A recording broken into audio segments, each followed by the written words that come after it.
جو اپنے خدا کو جانتا ہے صرف وہی اس کی رضا میں خوش رہتا ہے۔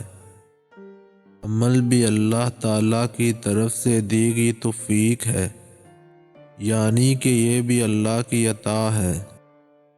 توبہ کے 3 معنی ہیں، پہلے ندامت، پھر عزم ترک، آخر میں ظلم و خصومت سے باز رہنا ہے۔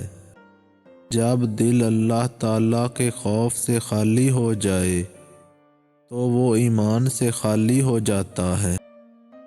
تصوف ایک ایسی جنگ ہے جس میں امن نہیں۔ اس دنیا سے آخرت کا سفر مومن کے لیے آسان ہے، لیکن نفس سے خدا تک کا سفر بہت کٹھن ہے۔ اگر تم کسی پیر کو اپنی ظاہری خوبصورتی یعنی لباس وغیرہ کا خیال کرتے ہوئے دیکھو تو جان لو کہ اس کا باطن فاسد ہے۔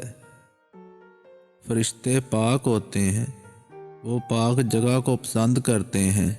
جب دروازے پر گندگی ہوگی، فرشتے تمہارے نصیب کا رزق واپس لے جائیں گے، جس سے تم پر تنگ دستی آنا شروع ہو جائے گی۔ اس شخص سے محبت کرو جو نیکی کر کے بھول جائے اور جو حق اس پر ہو وہ ادا کرے۔ انسان اس وقت تک سبق نہیں سیکھتا جب تک وقت کا زوردار تھپڑ اس کا منہ لال نہ کرے۔